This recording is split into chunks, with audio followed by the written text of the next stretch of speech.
Pemirsa, Kementerian Keuangan mengaku khawatir mengenai skema pensiunan pegawai negeri sipil yang ada saat ini. Pasalnya akan menambah beban anggaran pendapatan dan belanja negara. Direktur Jenderal Anggaran Nisa Rahmatawarta menjelaskan skema pensiunan PSYugo yang berlaku saat ini karena pembayaran gaji pensiun diambil dari pemberi kerja dengan menyisihkan uang saat jatuh tempo dan tidak pernah membuat akumulasi dana. Artinya, pemberi kerja dalam hal ini pemerintah menjanjikan manfaat pensiun dalam suatu formula sejak awal sehingga semua dana dianggarkan penuh oleh pemerintah dengan formula yang sudah ditentukan. Pembayaran manfaat pensiun oleh APBN ini untuk pensiunan pusat maupun daerah, termasuk janda, duda, dan anak-anak yang masih sekolah.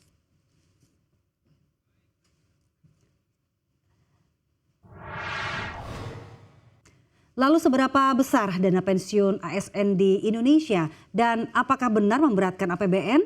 Rekan saya Bramudia Prabowo akan memaparkannya untuk Anda. Silakan, Bram. Ya, bicara terkait profesi idaman calon mertua atau PNS memanglah sangat menarik untuk dibicarakan. Mulai dari masalah kinerja PNS yang masih rendah dan pernah juga disebut oleh mantan Menpan RB kita. Lalu masalah kedisiplinan PNS yang juga masih perlu dibenahi menurut mantan Wapres RI Bapak Yusuf Kalla. Hingga kini masalah dana pensiun PNS yang ternyata ikut membebani APBN kita menurut Menteri Keuangan Republik Indonesia Ibu Sri Mulyani Indrawati. Lalu kenapa sih bisa seperti itu dana pensiun PNS ini yang sudah dibayarkan tiap bulan dari gaji PNS masih menjadi tanggungan dari APBN negeri ini? Selengkapnya akan kita ulas bersama dalam Dana Pensiun Bebani Negara. Nah, kita lihat juga datanya begitu ataupun kita mengamati data yang dipublikasikan oleh Kementerian Keuangan, ternyata dana pensiun ini cukup membebani negara karena angkanya bisa dilihat sendiri mengalami peningkatan terus-menerus dan mengambil porsi anggaran dari APBN kita. Bisa kita lihat di layar ini di mana untuk dana pensiun terus naik ini dengan sumber data Kementerian Keuangan RI di tahun 2018 saja dimulai begitu ya. Kita lihat dana pensiunnya sudah mencapai 90,82 triliun rupiah. Terus meningkat juga 99,75 triliun rupiah di tahun 2019, lalu juga di tahun 2020 kembali mengalami peningkatan di angka 104,97 triliun rupiah maksud kami, dan yang terakhir di 2021 dananya ataupun anggarannya mengerus APBN kita mencapai 112 triliun rupiah. Mengapa hal ini bisa terjadi? Diindikasikan pula bahwa dana pensiun mengalami peningkatan tiap tahunnya dikarenakan jumlah pensiunan yang juga terus bertambah tiap tahunnya sehingga angkanya pun ikut bertambah. Selain itu diterangkan pula oleh Kementerian Keuangan RI bahwa peningkatan dana pensiun ini juga diakibatkan karena harapan hidup pensiun pun lebih panjang. Kesehatan para pensiunan makin baik sekaligus kehidupan pensiunan makin memadai dibandingkan pensiunan zaman kemerdekaan dahulu. Lalu dengan kalkulasi ini apakah angka dana pensiun di tahun 2022 yang ditopang oleh APBN juga terjadi peningkatan? Kita lihat di slide selanjutnya. Nah, bisa dilihat di sini di mana jawabannya jelas saja terjadi peningkatan.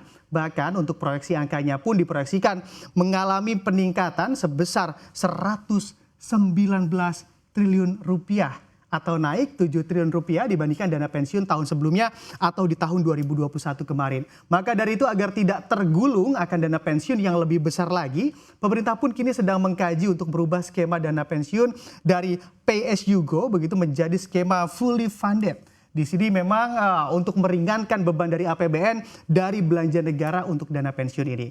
Rencananya pun tak perlu menunggu lama lagi kajian ini rampung. Bahkan direncanakan juga diproyeksikan skema baru untuk dana pensiun ini sudah mulai diberlakukan oleh pemerintah mulai tahun depan. Lalu sampai-sampai harus ganti skema dana pensiun, sebetulnya hitung-hitungannya gimana sih sampai-sampai dana dari pensiun ini juga ikut membebani APBN kita? Kita lihat di slide selanjutnya.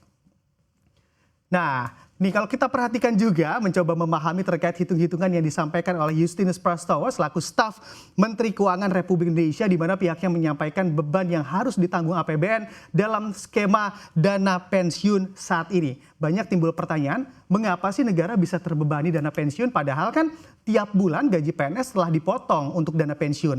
Dan ternyata jawabannya ataupun Justinus menerangkan bahwa merujuk pada potongan sebesar 8% per bulannya yang dikenai oleh PNS ataupun dari gaji PNS terbagi menjadi dua, di mana persentasenya adalah sebesar 4,75% digunakan untuk akumulasi iuran PNS atau AIP dan 3,25% untuk jaminan hari tua dari PNS yang ternyata juga untuk AIP-nya Anda diperhatikan bukan sebagai dana pensiun, sekaligus sisanya itu yang saya sebutkan tadi di 3,25% untuk jaminan hari tua PNS dikelola oleh PT Taspen dan diterimakan sekaligus saat PNS telah mencapai usia pensiunnya. Nah, dari sinilah awal mula penghitungan yang mana negara juga menjadi ataupun harus mengeluarkan APBN untuk menopang dana dari PNS. Ratusan triliun rupiah bahkan tiap tahunnya. Apalagi hingga saat ini pun dana pensiun dari PNS ini baik di pusat maupun di daerah ternyata juga masih menggunakan dana dari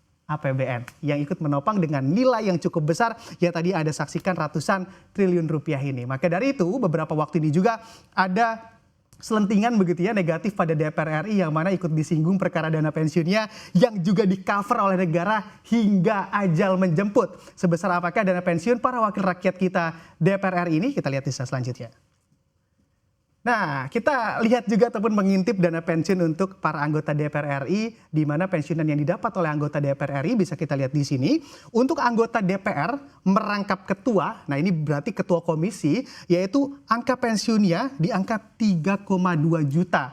Lalu untuk anggota DPR merangkap wakil ketua di angka 2,77 juta. Lalu anggota DPR yang tidak ada rangkap jabatan menerima tiap bulannya andai pensiun di 2,52 juta hingga akhir hayatnya ataupun hingga menutup mata. Dari angka-angka ini menurut Anda wajar atau tidak sih begitu dana pensiun diberikan kepada anggota DPR RI kita yang masa jabatannya saja hanya 5 tahun. Tapi dapat pensiun hingga menutup mata atau meninggal dunia. Atau justru memang pantas dana pensiun ini diberikan begitu kepada wakil rakyat kita anggota DPR RI karena rasa terima kasih telah menjadi penyambung lidah rakyat dalam menyampaikan aspirasi. Tulis di kolom komentar di bawah bagaimana komentar Anda terkait dana pensiun untuk DPR hingga akhir hayat ini.